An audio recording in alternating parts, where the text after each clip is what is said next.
Bona tarda a tothom.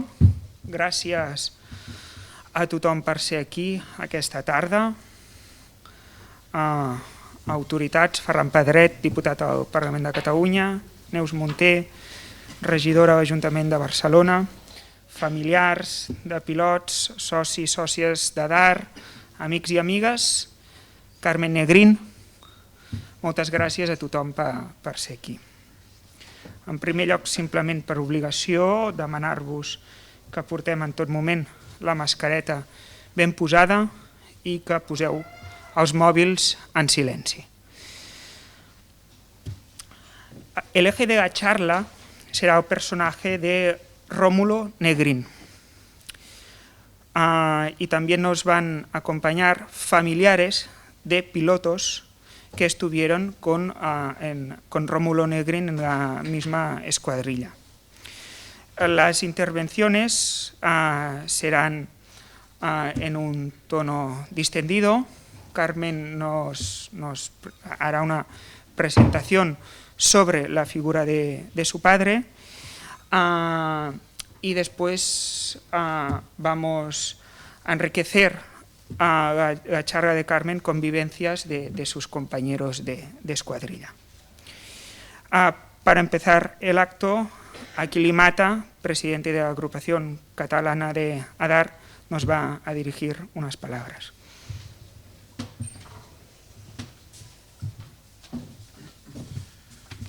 Bona tarda a tothom.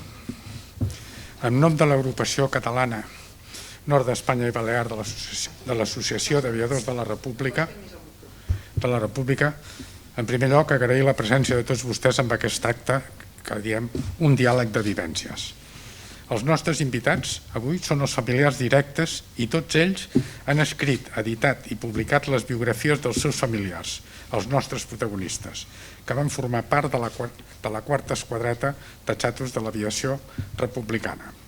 Els actors sobre els que tindrem aquest diàleg tots van ser joves voluntaris entre 18 i 20 anys, de procedències socials molt diverses, des d'estudiants, obrers o de famílies benestants i inclús de reconegudes personalitats públiques. Tots també amb la seva formació d'aquells cursos accelerats que va muntar la República n'hi havia de diverses procedències, de la primera promoció de Quirovavà, de la segona promoció de Quirovavà, de Sant Javier, Los Alcáceres i d'altres. Finalitzat el conflicte, la seva sort i el destí va ser molt dispar. Dels que van morir amb acte de servei de combat, dels que es van poder exiliar a Mèxic, a França o a Argel, els que van combatre amb altres exèrcits amb la Gran Guerra Europea i que van col·laborar activament al triomf de les forces aliades. També n'hi va haver-hi aquells que van caure presoners i van passar anys de penúria i repressió amb els anys de la foscor espanyola. Lamentem 3 ausències molt significatives que tenien que estar avui aquí. La Violeta Lario, la hija de Juan Lario, que està lamentablement afectada per la pandèmia del Covid. La de Carmen Marimón, la filla de l'Ernest Marimón, que amb un problema d'horaris d'avions no ha pogut arribar aquí. I la trista, molt trista notícia per nosaltres, la d'en Josep Capellades, que ens ha deixat fa poques setmanes enrere i era un dels últims pocs supervivents que queden de l'aviació republicana i que ens ha deixat a l'edat de 102 anys, però que tenia una fluïdesa mental molt important i que segur que en aquests moments ens ho hagués explicat i ha portat moltes vivències. Ell era un dels mecànics de la quarta esquadreta de xatos.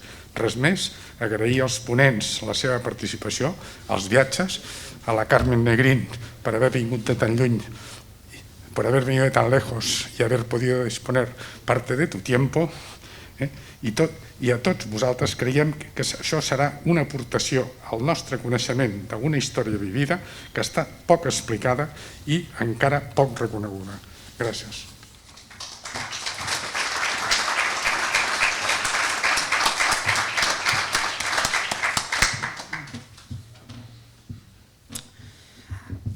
Carmen Negrín, nuestra invitada especial de hoy, es hija del piloto republicano Rómulo Negrín y nieta de Juan Negrín, presidente del Consejo de Ministros de la Segunda República. Nacida en Nueva Jersey, con estudios en la Universidad de Berkeley y en la Sorbona de París. Ha trabajado 30 años en la UNESCO, recorriendo mundo, y actualmente es presidenta de honor de la Fundación Juan Negrín de Las Palmas, a la cual cedió todo el archivo de su abuelo y recientemente la biblioteca personal. Cedo la palabra a Carmen para que nos diga unas palabras. Muchas gracias. Ahora, perdón. Pues primero, muchas gracias por estar aquí. Realmente es un honor. Es la primera vez y me emociona mucho que hablo de mi padre. Y lo curioso es que seguramente ustedes sabrán más que yo sobre él, porque contrariamente a mi abuelo, mi padre no hablaba de lo que había hecho. Lo que había hecho lo había hecho espontáneamente, le venía del corazón y consideraba que era normal y era bastante modesto en lo que había hecho. Entonces, yo no he sabido mucho. De hecho, fue leyendo libros, algunos libros donde contaban algunos de los incidentes que había tenido durante la guerra, que seguramente conocen, que una vez tomó un avión, se encontró con un enemigo que además ni siquiera sé si era alemán o italiano, creo que era italiano, pero no estoy segura, y se quedó sin municiones. Y entonces tiró su avión sobre el otro avión y derrumbó el otro avión y el enemigo cayó, etc. Y llegando, en ese momento mi abuelo estaba siendo entrevistado por un periodista, creo que era Kessler, no estoy segura, pero en fin, estaba entrevistado por él y llegó un señor, le interrumpió la entrevista y le dijo, su hijo ha desaparecido, el avión se ha caído y ha desaparecido. Sigue la entrevista como si nada, eso era muy típico de mi abuelo, y vuelve el señor y le dice, lo hemos encontrado, está herido. Y la reacción de mi abuelo fue, pues tiene que ir a la cárcel, porque perdió material de guerra. y no había excepciones, y había que dar el ejemplo, y dio el ejemplo. Así que bueno, eso fue una de las cosas, pero mi padre nunca me lo había contado, y después de haber leído eso, efectivamente me acerqué un poco y vi que tenía una rayita ahí, pero como tenía muchas arrugas, no se sabía si era arruga o era el accidente, y él me precisó, no, es del accidente. Así que confirmó que la historia esa era cierta. ¿Qué decir sobre mi padre? Bueno, era un joven muy indisciplinado, un poco aventurero, y de hecho conozco un poco más su historia de niño, porque visto por su padre, que él me contaba, me decía, no tienes que hacer como tu padre, porque mi padre se iba muy a menudo de pinta, no le gustaba la escuela, tenía que tener profesores que le atrayeran o algo en particular, pero no le interesaba mucho la escuela. Y cuando yo fui por primera vez a Madrid, recorrí los lugares donde él se iba de pinta. Era la referencia. Y en una de esas aventuras que había tenido, imagínese, mi abuelo en ese momento estaba en la residencia de estudiantes, abriendo el laboratorio de fisiología, mucho trabajo, dando clases, además con su propio laboratorio haciendo investigaciones, etc. Y de repente, un día llegan a la casa la policía y dice, su hijo está arrestado. Y bueno, ¿qué había pasado? Pues había hecho una apuesta con unos amigos de que pararía un tranvía en las calles de Madrid. Y efectivamente se tumbó sobre la vía y paró el tranvía. Y bueno, se imagina mi abuelo y él y el castigo, y bueno. Y hacía muchas cosas así. Era muy... Bueno, luego también como digo, no es que fuera mal alumno, pero simplemente si las cosas no le interesaban, no le interesaban. Entonces repitió bastantes veces y yo eso no lo supe, pero me lo confirmó un amigo de él que era piloto, que además yo me llamo Carmen porque la esposa de ese amigo se llamaba Carmen, entonces en recuerdo y en fidelidad a su amigo me puso ese nombre. Yo pensaba que era por la canción Ay Carmela, pero no, nada que ver. Así que, y ese amigo había sido un mecánico de él, que se llamaba Salas. Y entonces él me contó, sí, que Salas tenía varios años menos que él, pero estaban en la misma clase porque había repetido tanto.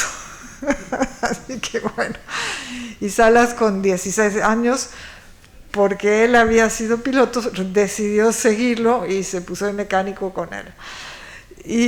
Y justamente hace unos días, hablando con mis hermanos, mis medios hermanos de México, les comentaba, digo, voy a tener que hablar de nuestro padre, pero la verdad es que no sé muchas cosas de él.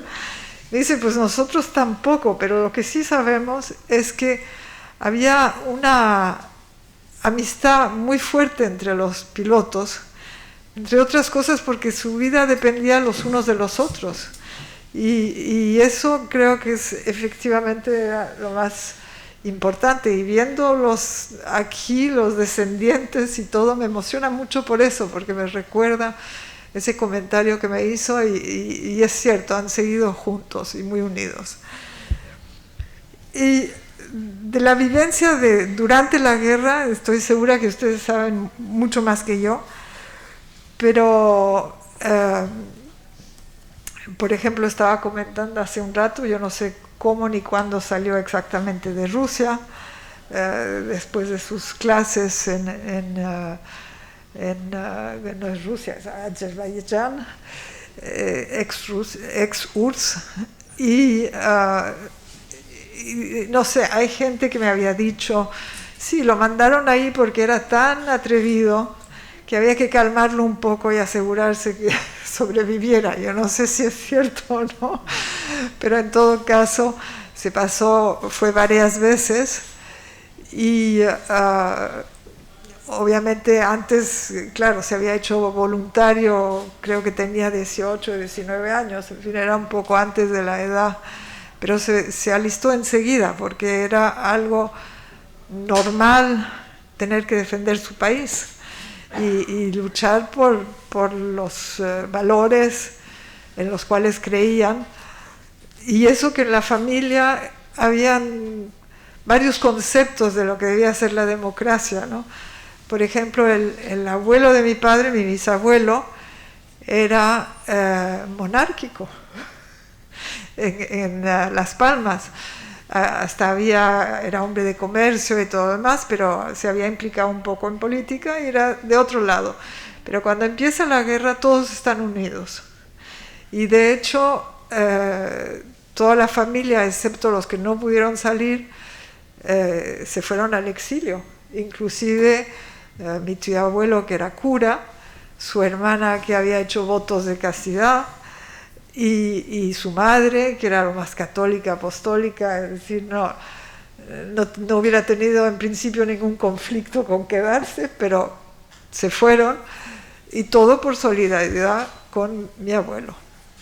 Y bueno, el padre que se quedó, él obviamente estuvo en la cárcel, yo creo que lo tenían un poco como un rehén. Estuvo hasta el 42 y en un momento un arzobispo intervino, lo sacaron, pero lo metieron en un hospital cárcel y ahí murió. Moneda de cambio. Moneda de cambio, exactamente, exactamente. Y sin embargo era alguien que no era ni mucho menos de izquierda ni nada, pero era una moneda útil. Y hasta hay una conversación con Azaña, entre mi abuelo y Azaña, donde Azaña hace un comentario sobre los rehenes justamente, y entonces mi abuelo le hace el comentario a Azaña diciendo, oiga, mi padre está en la cárcel, yo sé lo que es y no voy a ceder porque esté en la cárcel.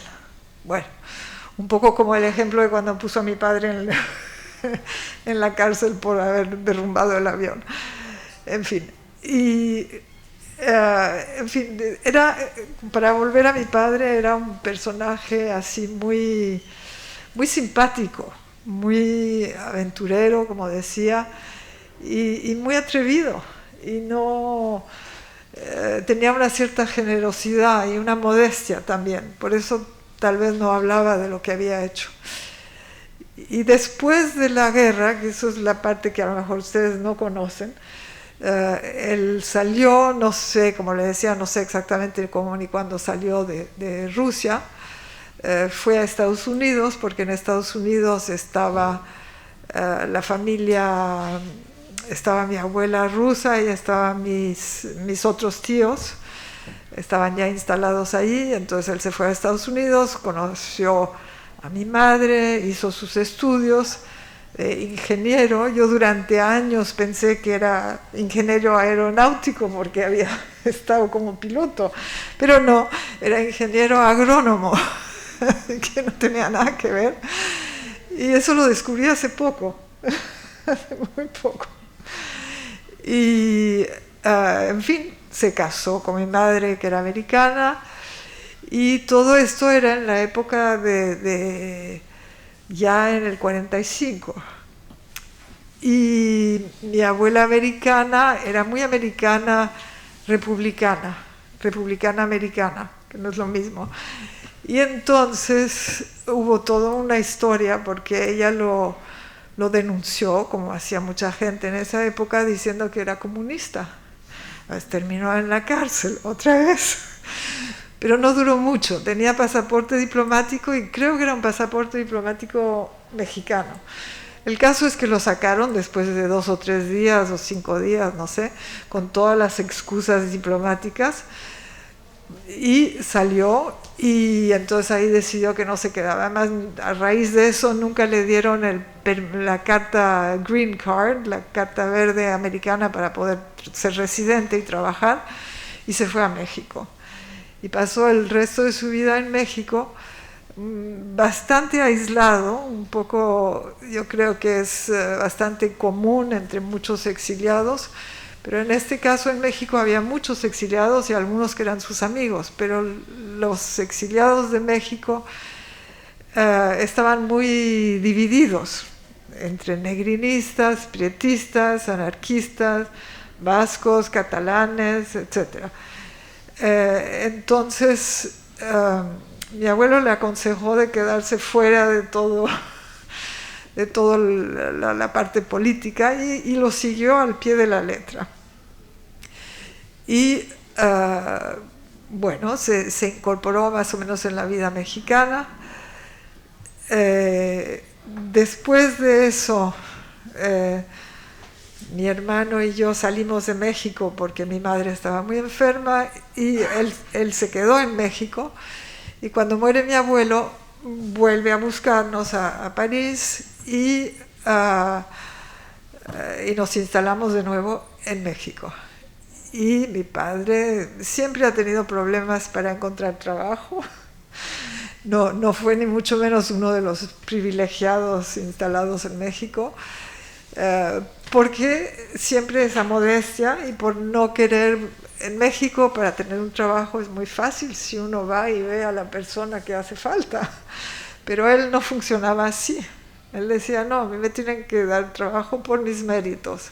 El resultado es que, aunque tuviera méritos, no encontraba, y vivía, como le digo, muy, muy modestamente, tan modestamente que cuando le tocó la pensión por ser piloto, fue una de las alegrías más grandes de su vida. Se sintió millonario, estaba feliz de la vida, orgulloso además de que le reconocieran lo que había hecho, y bueno, y ahí siguió, y se fue después a vivir a Guadalajara.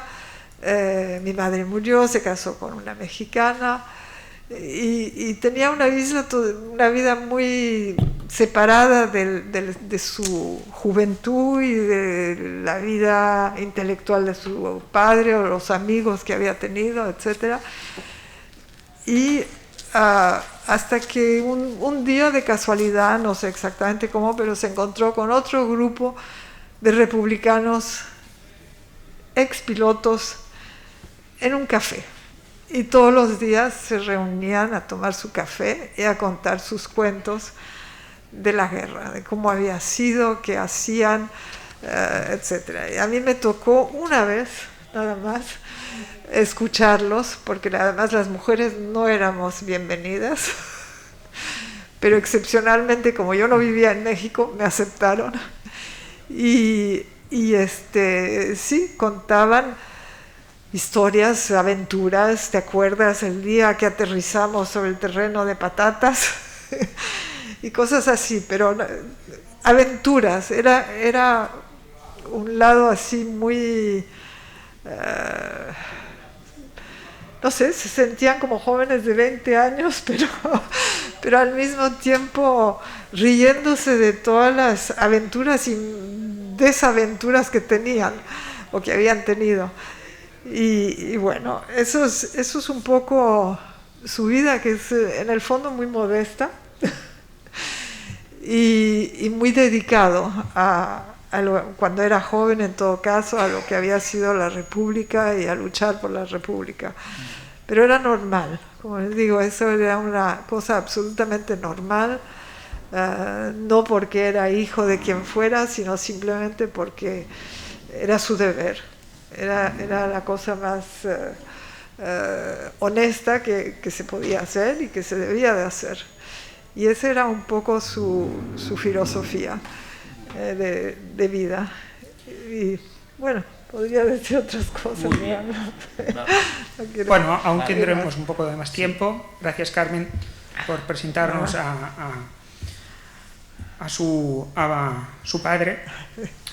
De hecho, cuando hablamos de Rómulo Negrín, siempre acabamos derivando al personaje de su padre, de su abuelo, perdón, del padre de Rómulo, Juan Negrín, presidente del Consejo de Ministros del Gobierno de la Segunda República Española. Realmente, conocemos muy poco sobre el hijo de Juan y de su paso por la aviación republicana, pero aún menos de su vida anterior y posterior a la Guerra Civil Española. De hecho, el hallazgo de una extensa y interesante entrevista de unas 10 horas en 5 sesiones a Rómulo Negrín, hecha desde su exilio en México en 1979, nos ha dado un vuelco a la historia y nos ha hecho descubrir y profundizar en aspectos desconocidos, inéditos y personales. La entrevista, en principio, está enfocada a la persona de su padre en el exilio, de Juan Negrín, pero es complementada con vivencias y pensamientos personales de Rómulo Negrín, que nos han permitido recopilar los fragmentos más interesantes de sus largas 10 horas de charla con la periodista, y hemos, desde la Asociación de Aviadores, hecho un dossier de unas 40 páginas a modo de pequeña biografía inexistente hasta la fecha. Creemos que esto nos permitirá conocer más un poco sobre la guerra, el exilio de Rómulo Negrín. Esto, conjuntamente con las anécdotas que también nos van a explicar, en primer lugar, a Robert Guirao, hijo del piloto, Guirao, gracias, a Antoni Vilella, hijo del mecánico de aviación Antonio Vilella, Manel Pinar, uno de los principales organizadores de este acto y sobrino del piloto Vicenç Pinar, y Lluís Orozco, sobrino del piloto Manuel Orozco. Con todas estas historias pues vamos a poder descubrir un poco más la figura de Rómulo Negrín. Buenas tardes a todos, buenas tardes a tothom. Jo tampoc no tinc massa cosa que contar, perquè la història del meu pare només la sé de lo que m'han comentat los amics i los veïns i quan jo era petit. perquè al final de la guerra el meu pare era tenient d'aviació i cap d'esquadria i va rebre l'ordre d'abandonar Catalunya, perquè estaven defensant Catalunya. I va marxar amb l'esquadria i van aterrissar a Carcassonne, tota l'esquadria. Allà els van arrestar tots, els van posar a un camp de concentració perquè venia amb un armament i bombes i els van tindre uns quants dies. A los pocs dies els van liberar i se van quedar a França. I ahir va conèixer la meva mare i per guanyar-se la vida feia, com havia sigut noviero, corrida de toro i torejava. I llavors va néixer una germana meva i quan tenia 2 anys la meva mare se va tornar a embarassar de mi i ell estava molt content, diu a veure si aquesta vegada serà un nen, i malauradament va rebre una cornada d'un toro i va morir. I jo vaig néixer 4 mesos després del seu mort. I llavors vaig anar creixent i els veïns, els amics me deien és igual que el teu pare, és igual que el teu pare. El teu pare cantava igual que Gardel. Se sentava aquí al carrer, començava a cantar i sortia tota la gent a escoltar. Que era molt bona persona, això. I l'únic que tinc és aquest record i fotos de la història. I ja està, no puc contar res més.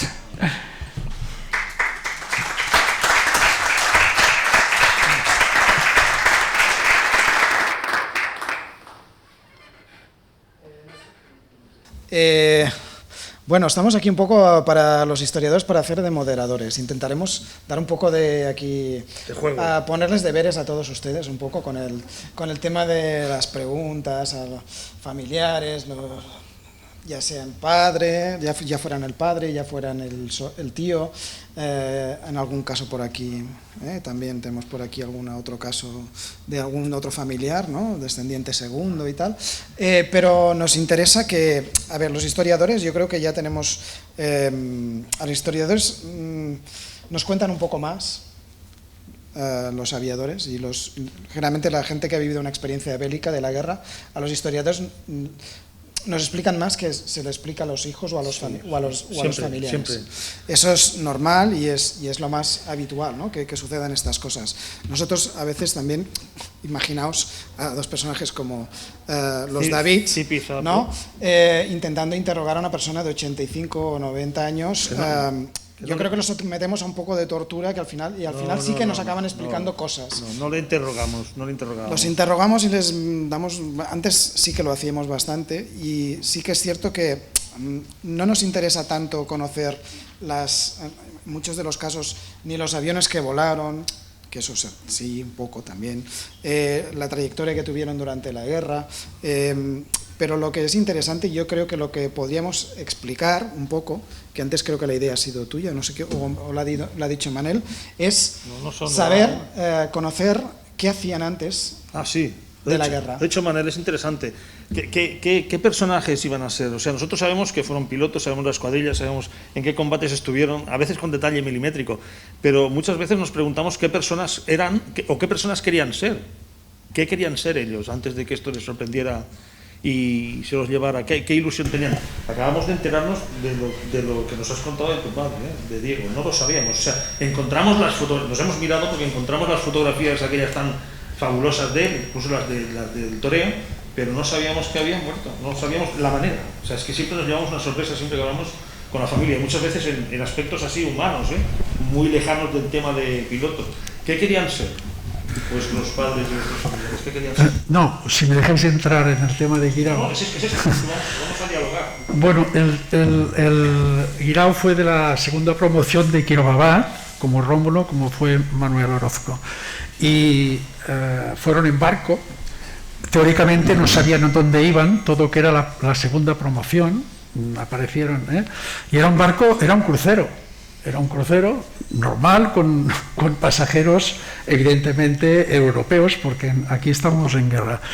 Y consta que Guirao era el alma de la fiesta, porque tocaba la guitarra, cantaba, y allí pues habían estas chicas francesas y tal, que las bajaban arriba y abajo, y consta esta alegría de Guirao, ¿no? Y otras aventuras tal.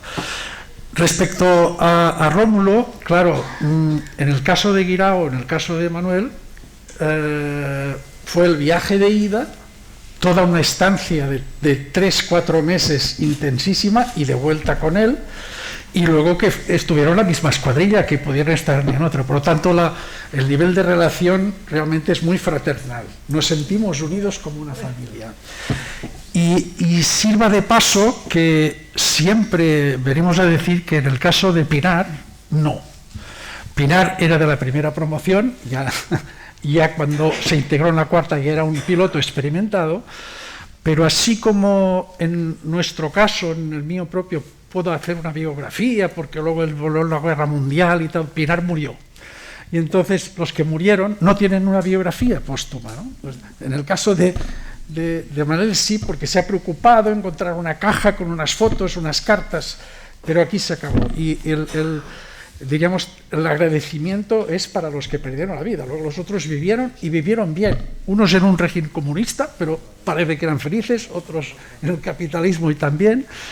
Pero esta anotación sí la quería decir. Y siguiendo con lo que preguntabais vosotros, de qué querían ser antes, yo quería decir una cosa también, porque se habla mucho de que eran muy valientes, que eran valor, que Rómulo era muy lanzado. Provenían de clases sociales, diríamos, muy diferentes, pero todos tenían una formación académica, porque aparte de las pruebas físicas que les exigían, unas pruebas de matemáticas y de nivel, o sea, eran gente muy bien formada. Probablemente entre todos ellos, me atrevo a decir que Rómulo es el que vivió en un ambiente científico de la máxima expresión, porque sabes que nosotros hemos sufrido la desinformación y la no información, las dos cosas, que es lo que a ti te pasa, y encima la desinformación. Y me voy al tema del presidente. O sea, no sabemos, o yo no sabía, que el presidente Nerín lo mandaron a los 14 años a estudiar a Alemania a principios de siglo. O sea, imagínate ahora que mandas al niño a estudiar a Alemania, ¿no? Resulta que le mandaban a estudiar allí, pues para que aprendiera, pero como la residencia donde le mandaban, él ya había acabado el bachillerato con 14 años, pues bueno, pues se fue a rondar por Alemania, ¿no? Con todo esto, allí se licenció en medicina, se doctoró en medicina y acabó de catedrático de Universidad de Medicina, especialista en fisiología. ¿De acuerdo? Poca broma, estamos hablando de antes de la Guerra Mundial. Conocía perfectamente qué pasaría con Alemania, porque conocía a los alemanes. Acabó hablando, si no me equivoco, hasta 10 idiomas incluyendo el húngaro, y luego volvió a España, montó, como ha dicho Carmen, su laboratorio en la calle Serrano de Madrid, catedrático de la Universidad de Madrid. Lo digo porque estamos acostumbrados a unos niveles académicos de dirigentes que no tienen nada que ver con esto. Y ligo el tema con el tema de que de Rómulo debía vivir en un ambiente, diríamos, de una mayor formación intelectual, probablemente más que todos los otros pilotos, ¿no? Luego que fuera muy divertido, todos eran divertidos, pero todos tenían una formación académica aparte de su valor, ¿eh?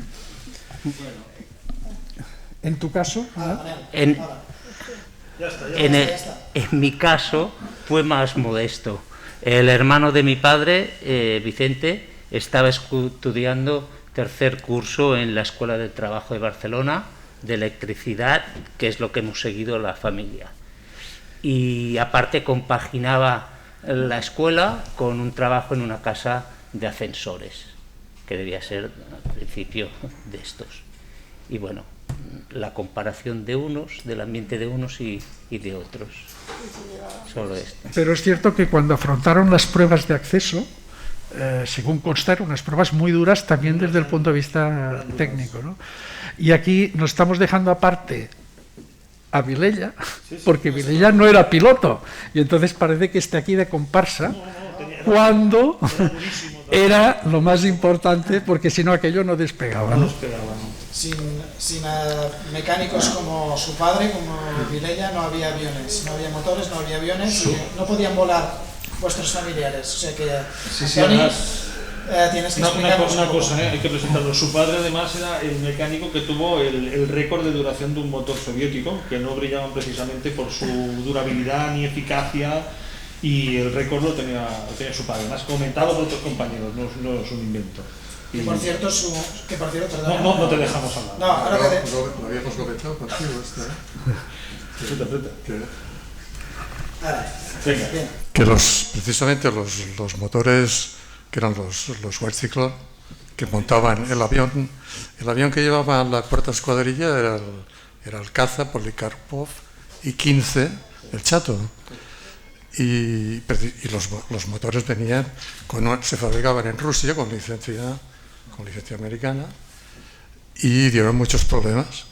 La gracia que tuvieron los mecánicos de estas escuadrillas, en este caso de la cuarta, fue el rendimiento que podían sacarle estos motores. Hay un historiador, el Patrick Loro, que lo cifraba en 50 horas de vuelo, este motor. Tú habías hablado de 15. Mi padre hablaba de 100 en unas notas que dejó, pero le sacó 220. O sea, era algo inaudito. Yo tuve la suerte de ser amigo de él. A mí también. Sí. Tuvimos la suerte de tomar muchos cafés y hablar de muchas cosas. Aprendimos muchísimas cosas que no tenían nada que ver con la aviación. Pero recuerdo que él decía, yo me ponía cabezón con el piloto, aunque el piloto era el niño mimado. Dice, me ponía precisamente para que sobreviviera, me ponía muy serio y decir, tú cuando entres en combate, abre la rejilla, que entre el aire al motor, porque si no abría la rejilla, el motor no se ventilaba, se lo cargaban y se quedaban sin motor en medio combate. Y tu padre tenía una gran preocupación porque su piloto volviera siempre. Y era tremendamente cabezón con esto, tremendamente cabezón. Era un gran mecánico. Y tuvo un suceso también que es curioso, y ahora que está Guirao aquí, en uno de los aeródromos que estuvieron, que era de los muchos que aquí se ha nombrado, ¿no?, que iban soltando de aeródromo, que esto dio una gran ventaja a la aviación republicana, porque estando en inferioridad, esta condición de que tenían esta facilidad para construir los aeródromos cerca de los frentes de combate, pues les daba una gran ventaja, ¿no? Porque además la autonomía que tenía un avión de aquella época, concretamente el Chato, era de 1 hora y algo, era muy corta. Con lo cual, frente a los de la aviación nacional, que en la aviación nacional solo construyó unos 100 y algo de aeródromo, frente a los 350 aproximadamente de la aviación republicana, bueno, esto fue uno de los factores por los que la aviación republicana, teniendo aviones imperfectos, como eran los primeros, estaban en ventaja, los primeros momentos de la guerra no fue así, pero a lo largo que se fue alargando el conflicto, y fueron los alemanes y italianos volcando material ya más técnicamente avanzado, pues sí que tuvieron problemas.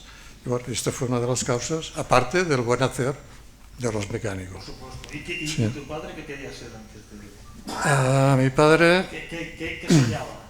¿Qué soñaba? Son chavales que perdieron... Sí, yo tengo uno de pero yo creo que esto es muy relativo, porque la vida da muchas vueltas. Y a lo mejor un señor empieza con una idea y acaba como les pasó a los que fueron a México. Para muestra los que estamos aquí, sí. Bueno, todos, ¿no? No, él estudiaba en la escuela industrial, en la escuela de trabajo, como igual que el Manel, ¿no? Era un gran estudiante, tenemos copia de las notas, todas excelentes, y esto fue cuando estalló la guerra. Inmediatamente él estaba muy involucrado con la causa republicana y se alistó enseguida. Aquí nuestro presidente antes ha hablado de Josep Capelladas, otro mecánico de la Cuarta Escuadrilla, que también tenía unas notas fabulosas. Yo creo que es el primero que estudió la escuadrilla. Que hizo toda la historial de la escuadrilla, pero que además también en sus años anteriores a la guerra había estudiado pues mecánica, estudiaba de noche, trabajaba él era de Cervelló, trabajaba con la industria textil, o sea que yo no sé de dónde sacaban esa voluntad, esfuerzo de querer progresar, lo típico de las 3-8 horas, las 8 horas del descanso, las 8 horas de formarse, las 8 horas de trabajo, ¿no?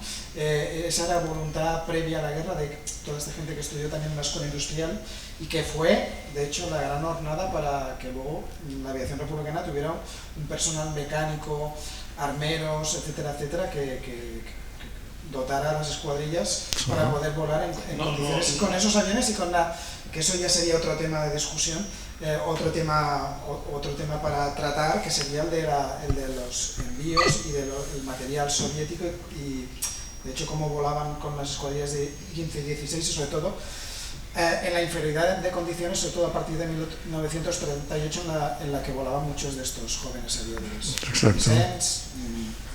Vicens, Rómulo, Luis, Diego, etcétera, etcétera. Lo que es cierto es que ninguno llegaba a ser piloto si no era una persona con conocimiento, con cualidades y algo fuera de lo normal, porque nosotros los que hemos conocido supervivientes, que hemos tenido la suerte de conocer muchos y de ser nuestros amigos, eran verdaderamente personas peculiares y fuera de lo normal, con unas características muy peculiares y no necesariamente con valentía. No necesariamente la palabra valentía en el sentido de una obcecación por algo, sino con un gran sentimiento y gran concepto de responsabilidad. De hecho, algunos nos lo decían, ¿cómo atacabas este avión? Bueno, nosotros teníamos los medios para evitar aquello que pasaba, aquellas bombas que caían o para evitar esto. O sea, por responsabilidad, es un concepto que no utilizamos muy a menudo, pero que ellos tan jóvenes lo tenían, ¿no? Por cierto, una pregunta, Antonio. ¿Dónde acabó exiliado el piloto del avión de tu padre? Sí, bueno, lo acabó en México, sí, exactamente. Manuel López González. Seguramente fue amigo y a lo mejor de encontrarse en México.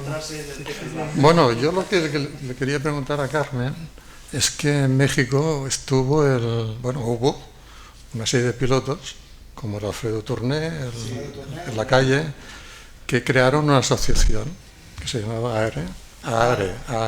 Es el embrión un poco de la asociación. De la asociación ADAR. Estos señores, en el caso de Tourné, tenían controlados a todos los pilotos que estaban exiliados en todos los países del mundo. Ya no digo a los que estaban en México. Por tanto, debía conocer y bastante a Rómulo. Lo que sí es curioso que en el año 76, que fue cuando se creó la Asociación de Aviadores de la República, Tourné convocó, o sea, localizó a todos los pilotos que estaban extendidos en muchos países y los trajo para aquí, vinieron todos, los convocó. Bueno, se convocó aquí una asamblea y en esta asamblea, nació ADAR. Pero de Rómulo no se habló nunca, no se comentó ni sabemos siquiera si pertenecía a la asociación mexicana, a la de ARE. La verdad es que no lo sé, no le puedo decir, no tengo ni idea. Lo que sí sé es, primero, volviendo atrás, las ambiciones. Mi padre lo que quería era ser eventualmente intérprete. Por eso había ido a estudiar a Alemania, pero como había sido tan mal alumno, mi abuelo lo castigó y le dijo, no vas a Alemania. Y eso que era muy bueno en matemáticas. Pero bueno, volviendo a la relación entre pilotos, le voy a contar una anécdota, esta nadie la conoce. Vale. Estamos atentos. Cuando yo me casé hace 40 años, le dije obviamente a mi padre que viniera. Él no podía, no tenía nunca un centavo. Entonces obviamente lo invité, me dice, bueno, tu regalo será que te devuelva el billete. Nunca me lo devolvió, pero no importa. Pero bajándose del avión de México, Me dice, ¿cuándo te casas? Entonces le dije, mañana.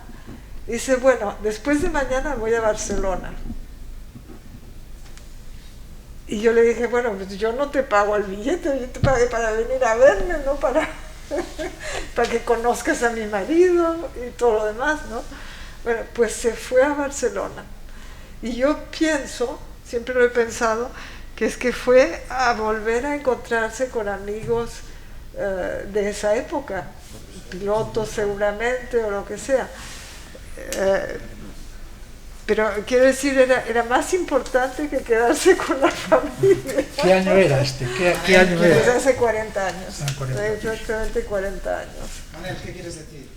Nada, sobre este viaje que habla Barcelona, porque no creo que viniera muchas veces, ¿No? hay una anécdota también en la entrevista que pone que él en un viaje a Barcelona fue a visitar a un amigo suyo. Exacto. Para pedirle, o el amigo le había ofrecido si nunca quería trabajo. Y eso cuando es otro. se presentó a ver al amigo, el amigo había fallecido y estaba su hijo. Y el hijo le espetó: mi padre no era franquista, pero yo sí. Y aquí se acabó la historia. Si no, igual se hubiera quedado a Barcelona a vivir. No la hubiéramos tenido que ir a buscar a París.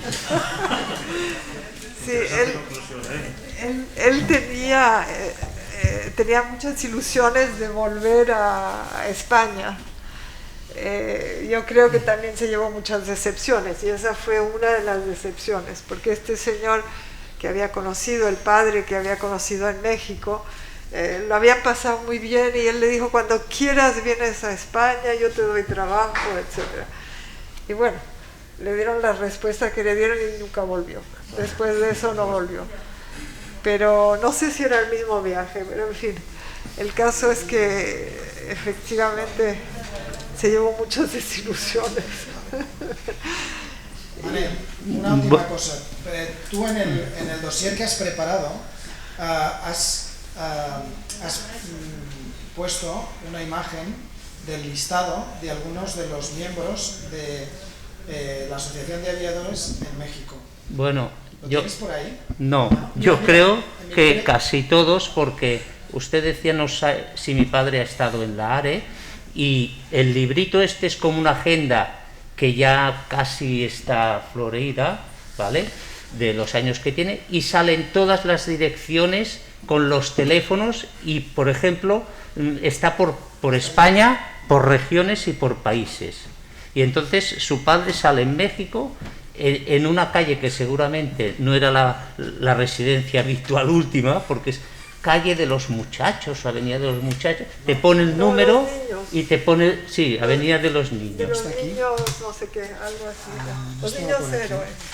Niños héroes, eso es. Eso era en Guadalajara. Sí. Lo digo para que leas. Sí. Vale. No sé dónde... También que es muy dinámica, tal vez un turno de preguntas, porque hay... Sí. Y la otra cosa que quería contar, bueno, sí, lo mencionan en la película, que era la cuestión cuando va y entrega al Estado español los documentos sobre el oro de Moscú. Entonces hay varias teorías sobre eso. Mi abuelo llevaba mucho tiempo hablando con Mariano Ansó, que había sido ministro de Justicia, de si devolver o no el oro, lo que quedaba o no quedaba, etc. Luego hay otra teoría que es muy diferente, que es simplemente que España en ese momento estaba por reanudar relaciones con la URSS, y ya habían empezado a tener intercambios de científicos, etc. Y mi abuelo no quería que en algún momento la URSS reclamara dinero o lo que fuera. Entonces, para eso quiso entregar las cifras, los recibos del oro. Y contrariamente a lo que se ha dicho, era una persona muy meticulosa y todo lo tenía, hasta el número de balas que compraban, todo está registrado. Y entonces hicieron prepararon este documento, Y yo recuerdo, tenía yo 9 años y medio, mi abuelo se acababa de morir y prácticamente al día siguiente estaban haciendo fotocopias de esos documentos, o fotos, no sé exactamente, sé que eran muy oscuras, hoy en día están casi negras, donde estaba todo el detalle de los préstamos que habían hecho y en qué se habían gastado. Y bueno, lo curioso de eso también es que años después, viendo la documentación, el archivo, Ángel Viñas un día cae sobre un telegrama soviético diciendo vamos a hacerle un préstamo, lo cual, esto era en enero del 39, creo que era más o menos, lo cual significa que ya en esa época no había dinero, se había gastado absolutamente todo en el esfuerzo de guerra. Pero bueno, el hecho es que una vez que esos documentos están recibidos, el que hace en francés se diría una lettre de couverture, en fin, la carta con la cual acompaña los documentos que dan, lo dan al consulado con todo certificado, las copias están certificadas, que esas están ahora en la Fundación Juan Negrín, y la carta es ambigua, deja entender que podría haber más, pero no lo dice, en fin, está mal escrita, hay gente que ha supuesto que Ansó lo hizo para preservarse, que estaba amenazado, lo habían amenazado muchas veces, lo habían entregado a la Gestapo, él se escapó, etcétera, etcétera. En fin, el caso es que al poco tiempo después de eso, Ansó inmediatamente le dan el derecho de entrar a España y recupera sus bienes. Así que bueno, se jugó mucho después de esa entrega de esos documentos sobre si había más oro, si no había, cuánto faltaba, no faltaba, si se lo había metido en el bolsillo. Pero claro, todo eso luego lo hemos sacado recientemente para aclarar las cosas y no quedaba más oro. Pero era sobre todo para que, yo creo que esa es la teoría de Ángel Viñas, lo hemos discutido mucho y creo que efectivamente tiene razón, era para que Rusia no pusiera en una situación todavía peor a España reclamándole lo que fuera, ¿no? Porque el famoso préstamo que dicen que van a dar en 39 nunca lo dieron. Luego también anunciaron un préstamo para los refugiados en Francia, tampoco lo dieron. Y los franceses devolvieron el dinero que había en Montélimar, creo que era lo devolvieron a Franco, etcétera. Es decir, pero a partir de ahí se creó todo un mito extraordinario. Entonces mi padre se sentía un poco culpable de no haber sido más explícito o más preciso cuando hicieron la entrega, pero en fin, él al entregar estos documentos lo hizo porque se lo había pedido su padre justo en la cama muriéndose en ese momento, y él, claro, obedeció como buen hijo, obedeció las instrucciones.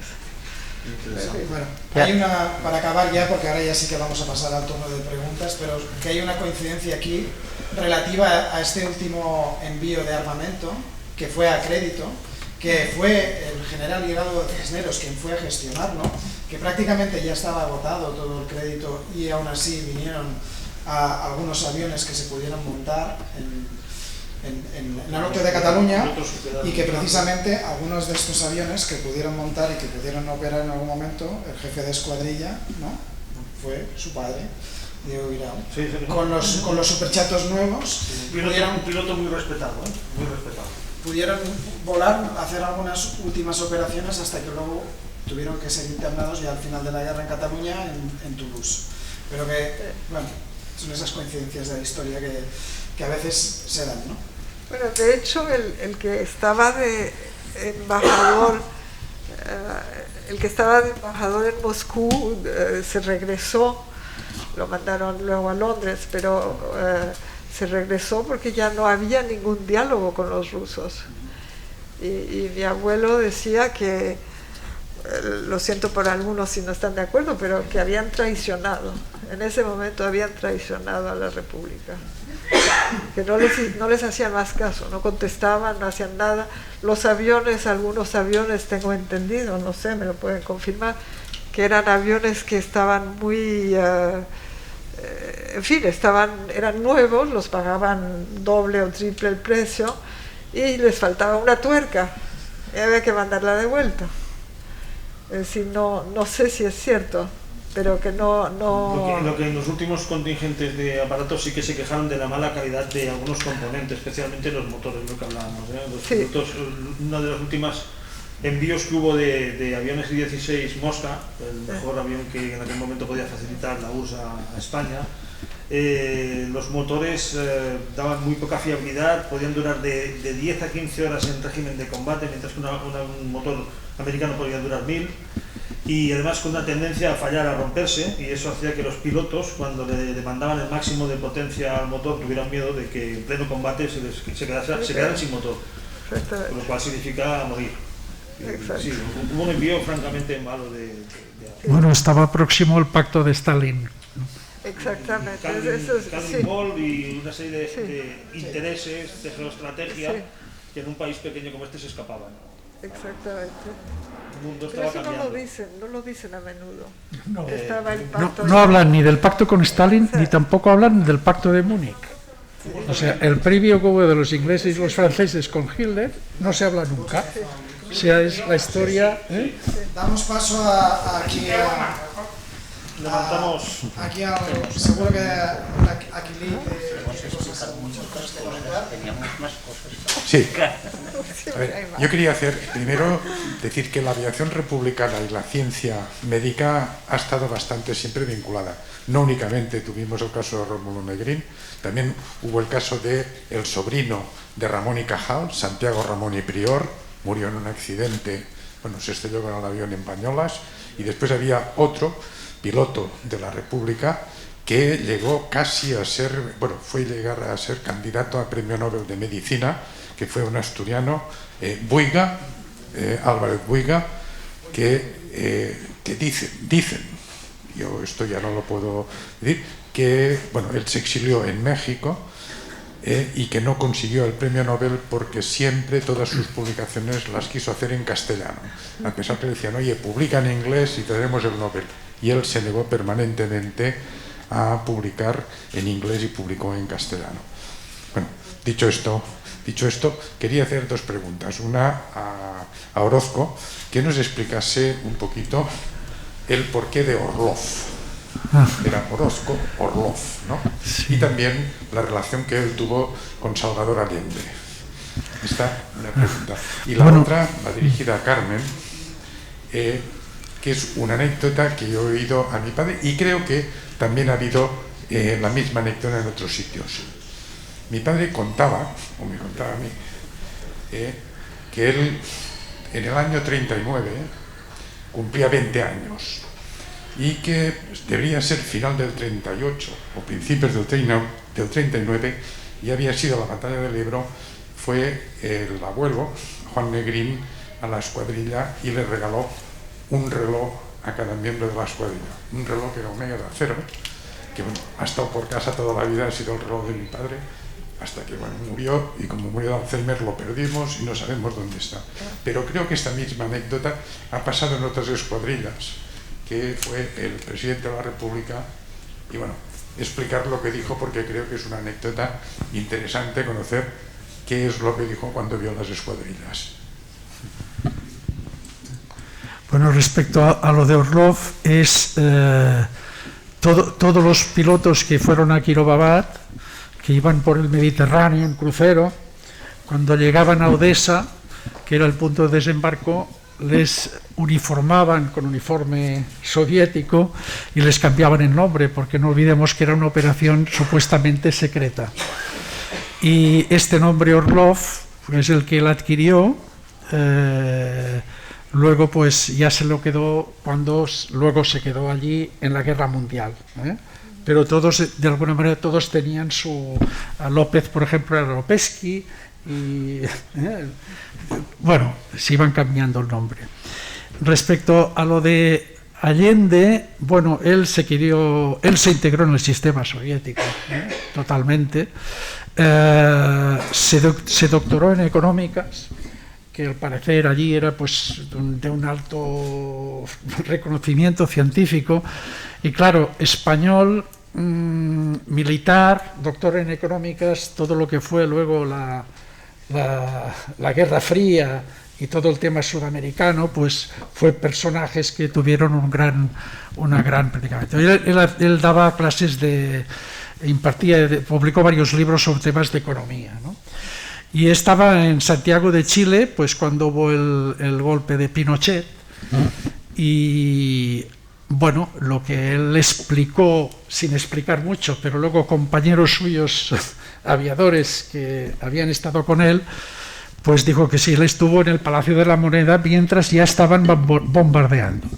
Y entonces intentaron sacar a Allende de Chile a través de la delegación soviética. Él estuvo con 4 compañeros, pero Allende pues se quiso quedar, y así es como lo disfrutaron.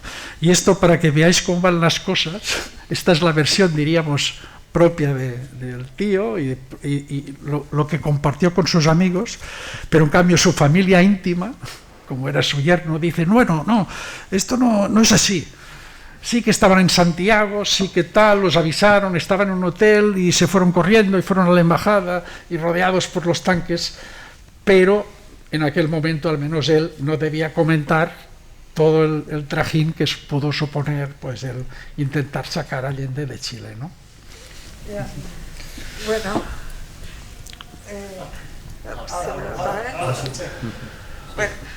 sobre lo de Allende y la moneda, el tío de mi esposo estaba allí en el momento en que se suicidó y escribió un libro, ¿sí? Se llama Oscar Soto, y él cuenta todo el detalle. Yo creo que Allende no tenía intención de salir, ni mucho menos, porque era un poco como no quería reproducir lo que había pasado en la República aquí, es decir, ni que hubiera la guerra, ni tampoco abandonar, y se suicidó. Es decir, con eso paraba la guerra. Que eso fue algo que les conté antes que había pensado mi abuelo en hacer cuando había dejado Azaña, volvió a Elde y luego fue a Madrid a tratar de negociar con Casado. Y pensó en un momento, si me cae una bomba todo se resuelve y se acabó. Pero bueno, eso me recordó un poco la actitud de Allende. Había otra cosa que quería decir. La anécdota de cuando visité el reloj. Lo del reloj. Lo del reloj, sí. Es curioso porque hay una asociación en Madrid que, ahora no me acuerdo el nombre, empieza con A algo, pero es un nombre corto, pero que se ocupa de las relaciones entre los refugiados en Madrid y en Moscú, o en España y Moscú, y en particular de los niños de la guerra que se fueron a Moscú. Y entre ellos la presidenta era una rusa, hasta hace poco, se murió hace unos años, 2-3 años, y era una rusa que era una voluntaria que vino como intérprete o enfermera o algo así, y no sé cómo, pero en una batalla derrumbó un avión enemigo y tenía creo que 16 años, y mi abuelo le dio también un reloj. No, Adelina Kondratiev. ¿Cómo? Adelina Kondratiev. Creo que sí. Sí, era traductora en España y con su hermana. No, la Clara Rosen es la que estaba en Azerbaiyán. La Adelina Kondratiev era la que se fue luego con su hermana. Exacto. Vinieron de Argentina. También la conocimos también, encantadora. Sí. Y me la encontré en una conferencia, en fin, sabía que ella iba a estar y ella sabía que yo iba a estar y hablamos y bueno, y me trajo especialmente el reloj para mostrármelo. que le habían puesto su nombre y era... Así que yo creo que eso eran iniciativas de mi abuelo, porque yo sé que los soviéticos le habían dicho que como no podía pagar a los soldados, darles más dinero de lo que les daban y que era un mínimo, ¿no? Que en vez de eso que les diera medallas, que era mucho más sencillo, estarían muy contentos. Y eso no le pareció. Y yo tengo una caja entera de medallas que nunca dio, porque no le parecía. Pero los relojes tenían más utilidad. Sí. Allá. Vale, no sé si quieres comentar en cuanto a la anécdota de lo del aeródromo. Bueno, Cuando visitó esto lo puedes explicar tú, que entrevistaste al mecánico en Valencia, ¿no? Sí.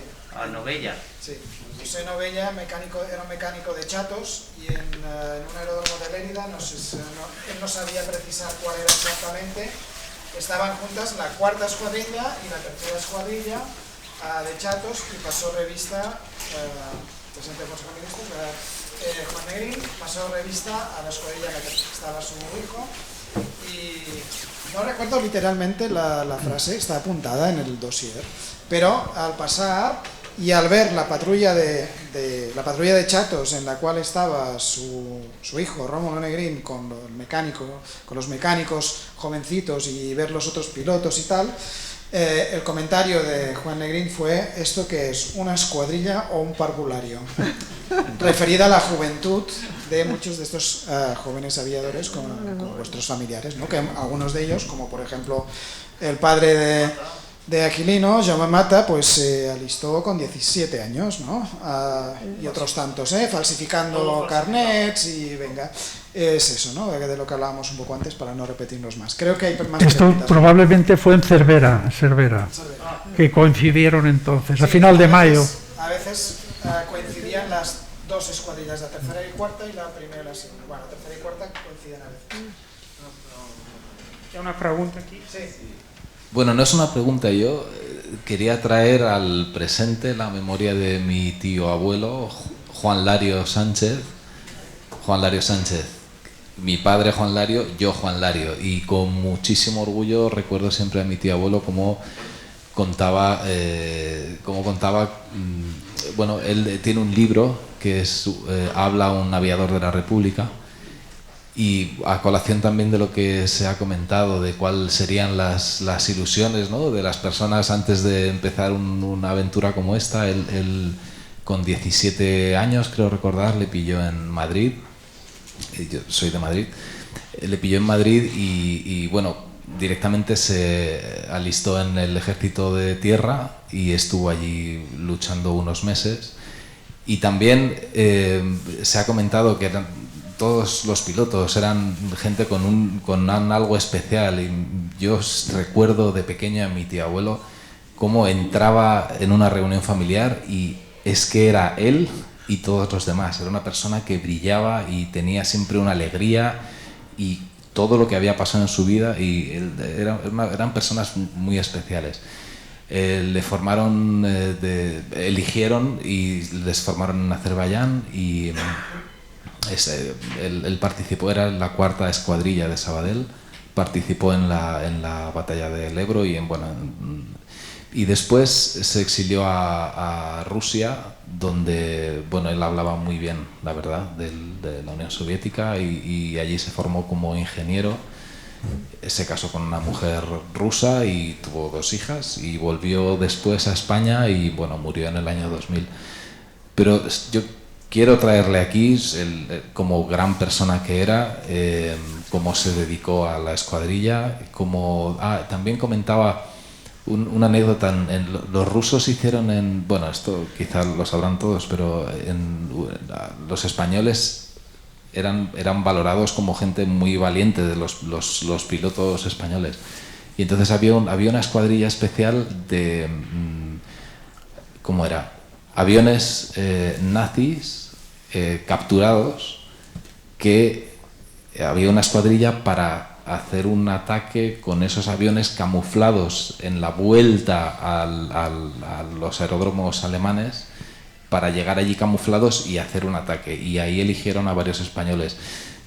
quiero hacer ver cómo se valoraba mucho el carácter y la forma de ser de los españoles. Pues esto es lo que quería hacer, traer a la memoria a esta persona que era una gran persona, Juan Lario. Perdona.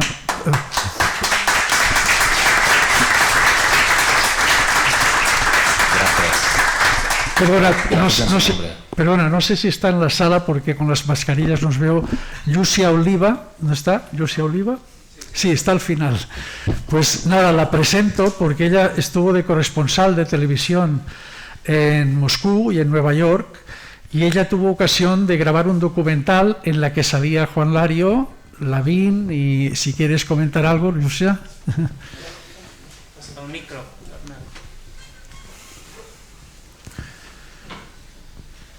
Es decir, que estuvo...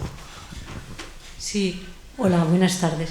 No, yo estuve haciendo entrevistas a diversos pilotos españoles que lucharon en la Guerra Mundial, y entre ellos estaba Juan Lario, Fierro y luego José Bravo, y además de otros que ahora no recuerdo el nombre exactamente, pero que también me contaron sus peripecias durante la Guerra Mundial.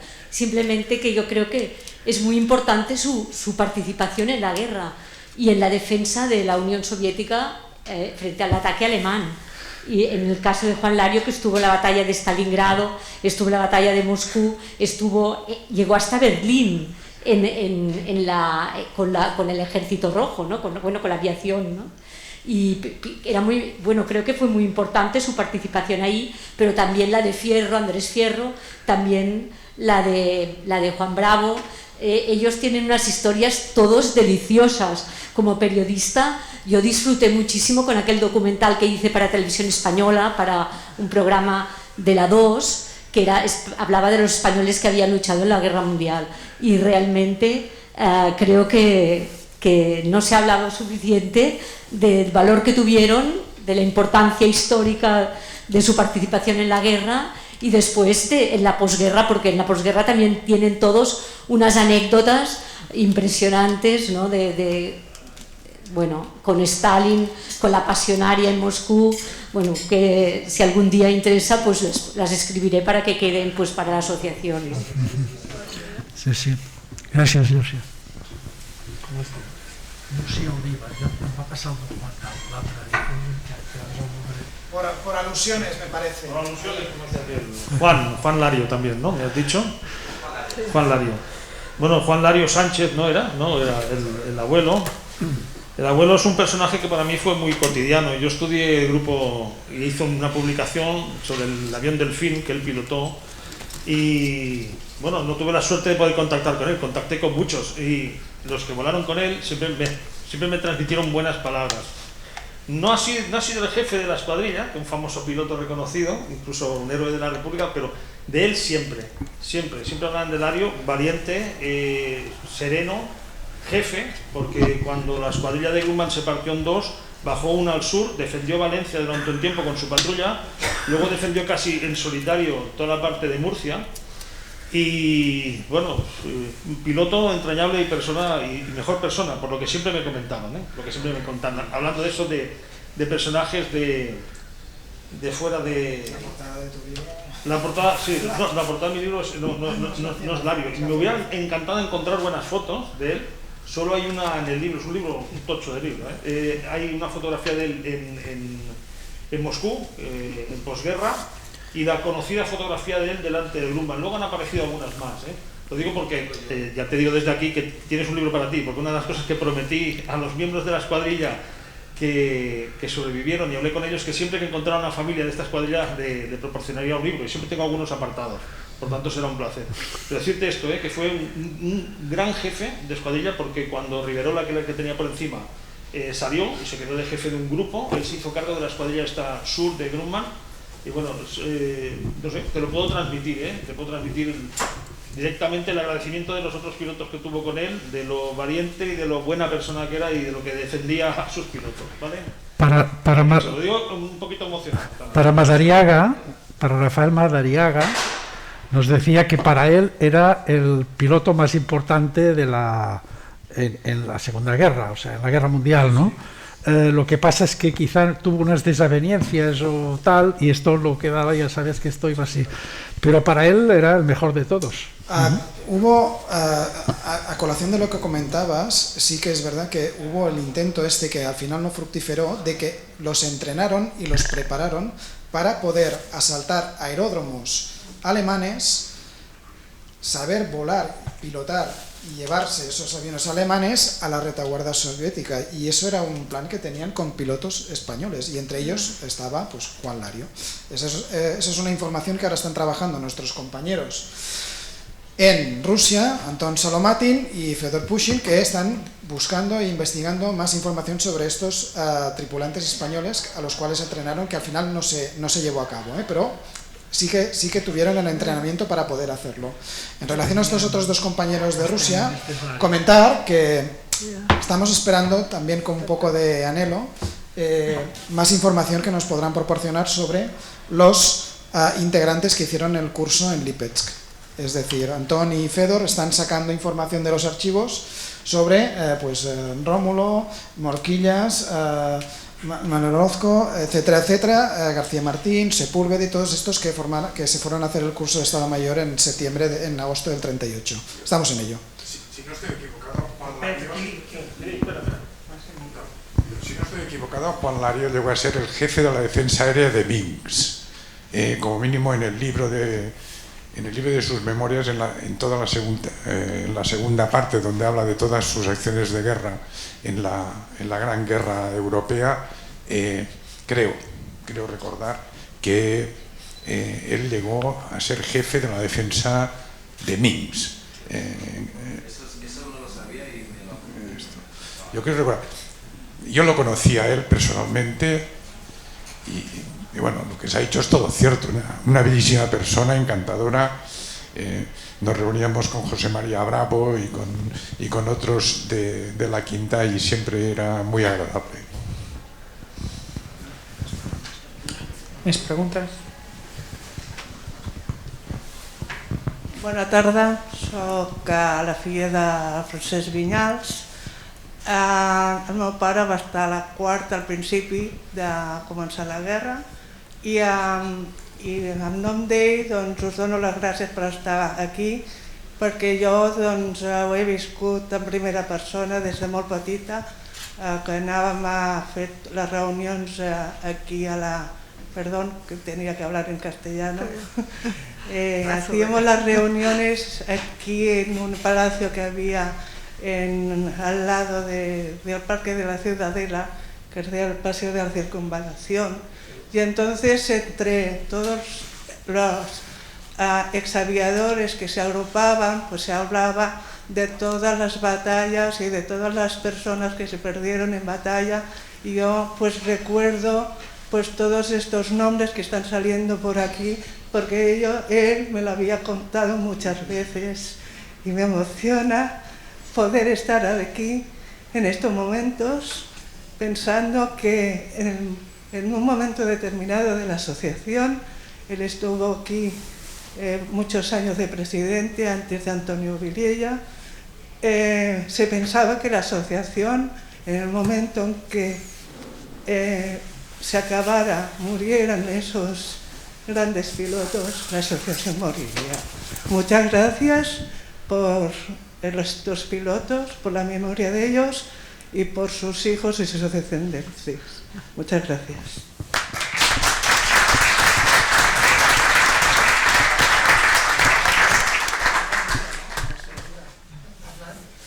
Por alusiones otra vez. Por alusiones.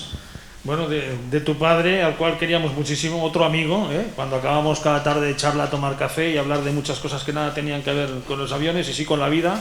Nos enseñaron a vivir sin miedo, es la verdad, nos enseñaron a vivir tranquilos, como vivieron ellos. Y bueno, de tu padre hicimos un libro, con mucho cariño. La asociación publicó un libro de la vida de él, de sus vivencias, con tus fotografías que atesorabas. Y bueno, es uno de los pequeños logros que vamos haciendo la asociación. Rescatar memoria histórica, rescatar vidas y bueno, y recordar a esos chavales que les tocó hacer de hombre mayor. De hecho, tu padre ya fue siempre un hombre mayor. Siempre decían, Vinyals siempre fue una persona serena, una mezcla de aquello que decíamos antes, el piloto de caza, el piloto de bombardeo. Los que habían sido jefes de escuadrilla generalmente eran hombres atrevidos, se lanzaban, pero también cabales y con reflexión. Tu padre,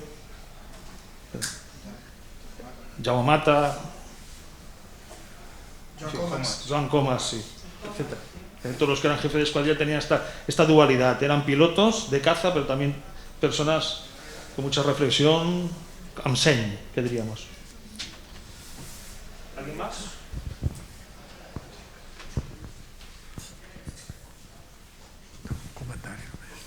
Recogiendo el testigo que hablabais ahora del perfil psicotécnico de los pilotos, creo que aquí hay una cosa que me gustaría muchísimo incidir y recalcar. Primero, que si algo une a todos estos familiares y a la hija de Juan y aquí a Miquel y a Lario, es más que nada que ellos formaban parte, como diría García Lacalle, formaban parte de esa élite, de esos diamantes en bruto que se presentaban por una ilusión y descubrían que tenían digamos, una vocación, o tenían un secreto ahí guardado que de repente salía a la luz. Y es que eran unas personas que yo creo que, y ahora pensándolo, creo que la palabra sería que eran capaces de disasociar el peligro y ver las cosas claras en un momento en que todos correríamos hacia el otro lado. Y esto es algo que con vosotros, que es algo, un debate que me gustaría muchísimo abrir un día con calma. Y también recalcar que si hoy estamos aquí y si hoy estamos más que nada recordando las anécdotas de, como cuando Carmen decía, de cuando aterrizaron en aquel campo de patatas, es porque ellos fueron, y eso creo que hay que decirlo en voz alta, fueron los perdedores y fueron totalmente ninguneados durante más de 40 y 60 años, que ellos hayan sido totalmente borrados. Si lo comparamos con, por ejemplo, supervivientes de la batalla de Midway, son héroes nacionales, o si lo comparamos con, yo que sé, gente que pilotó pues Jacks 1 en Ucrania, tenían el pecho lleno de medallas, y aquí parece que aún en 2021 tenemos que ir con la boca pequeña y agachando la cabeza, cuando lo que tendríamos que decir es no, nosotros y los familiares, incluso como el tío de Manel, dieron la vida defendiendo unos ideales que son los que hoy en día parece que aún defendemos. Pero es eso, digo, el tema del perfil psicotécnico de los pilotos de caza, sobre todo, y también de bombardeo, esto es algo que comparten y es algo que me gustaría incidir. Pero otro día, ¿no? Yo voy a decirlo, Es que le vas dando cuerda. No nos vamos a ir. Pero como si no me conocieras, David.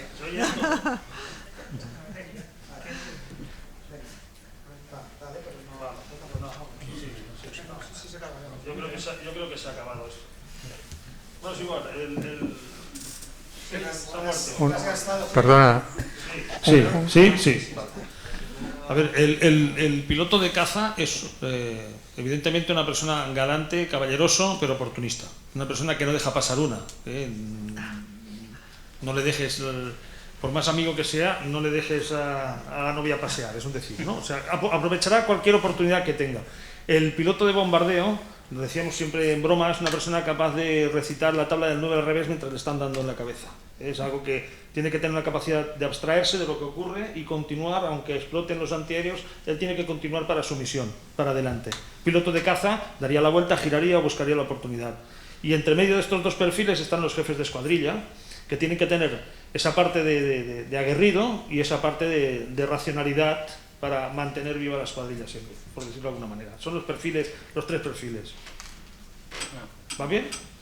¿Sí? Creo que Antonio Vilella quería decir. Sí, no, muy corto nada más. Por alusiones a lo que se ha comentado respecto a la expedición que fue a Rusia, cuando mandaron a Rómulo y a los compañeros, ¿no? Perdón. Sí. Está. El piloto de mi padre, que era el Manuel López González, en su libro el que escribió sobre su vida, hace muchas menciones a Rómulo. Y bueno, volviendo a Rómulo, pues por una parte, comentaba que era una persona con suerte. Ya en sus, no sé si en la vida privada también, ¿no? Pero en lo que es en la bélica, o en la militar, porque ya en sus primeros combates, en principio empezó haciendo pues patrullas y, en fin, no lo mandaron enseguida a estos enjambres que había de combates entre pilotos, ¿no? de distintos bandos. Pero sí que tuvo suerte porque ya en sus primeros vuelos ya volvió completamente ametrallado. Esto lo dice él. Pero es que además, en lo que tú has comentado, que tuvo aquel accidente, bueno, en fin, tuvo que lanzarse en paracaídas, y él comentaba que incluso en estas situaciones tuvo la suerte de caer en el campo aliado, en su campo, ¿no? de su bando, que por cierto lo recibieron, la gente cuando lo reconoció, pues fue una fiesta. Esto lo dice mi padre, que lo querían retener para que no se fuera, porque era una cosa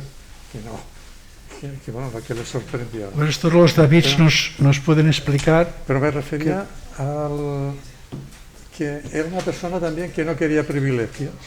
Cuando estaba ahí en la escuadrilla quería ser uno más, una persona muy sencilla, muy afable, comenta, pero en un momento determinado, claro, para el hijo del presidente de gobierno era una situación muy comprometida que cayera prisionero.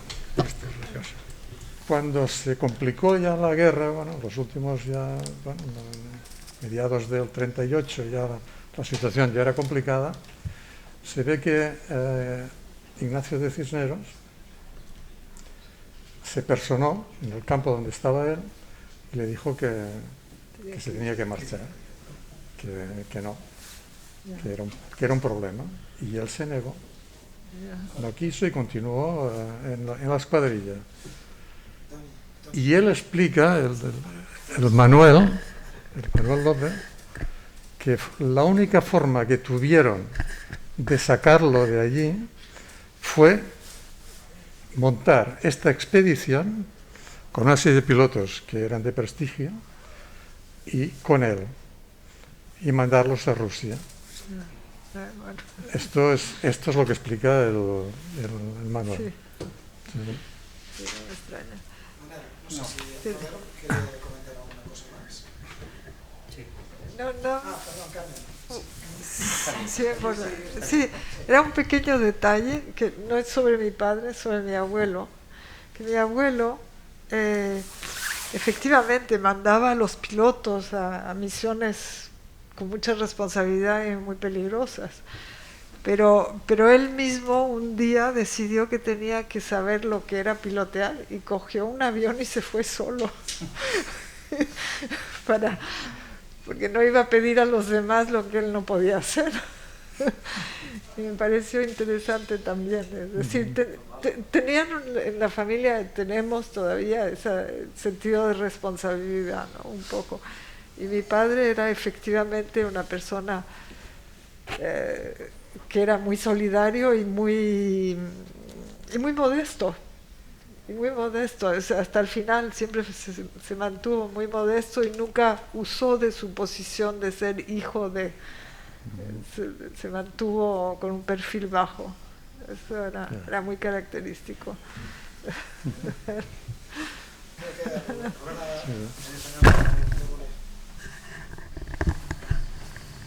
Sí, una última cosa. Yo quiero agradecer sobre todo a vuestro trabajo, historiador, porque hacéis una cosa para nosotros inolvidable y siempre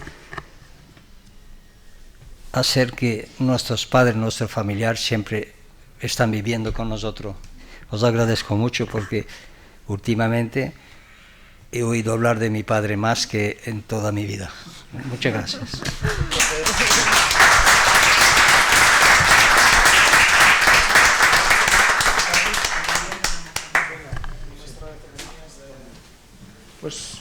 haremos una última pregunta, palabra, y después ya daremos por concluido el acto.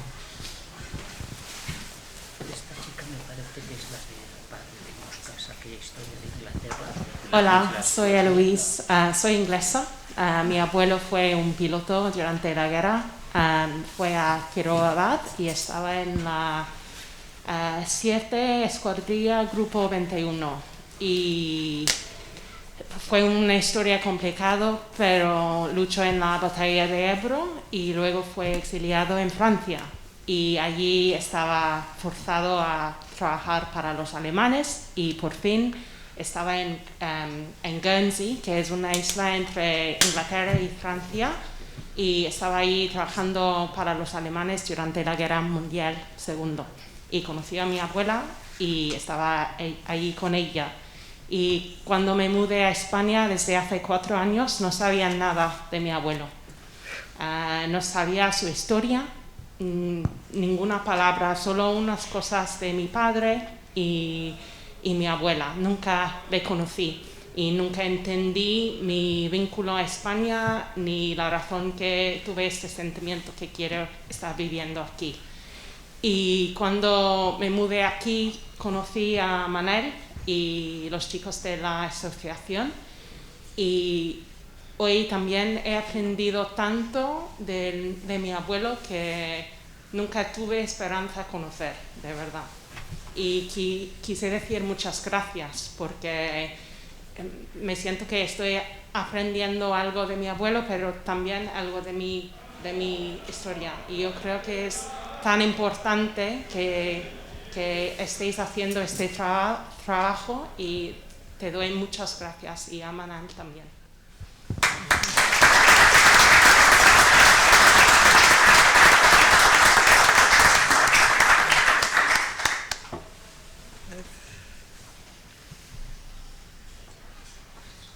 Sí. Muy bien, pues con estas últimas palabras tan bonitas y estas palabras de agradecimiento a Manel, que también se lo digo yo y en nombre de la Asociación de Aviadors de la República. Manel, moltes gràcies per haver-te currat aquest acte, que ha estat una feinada important.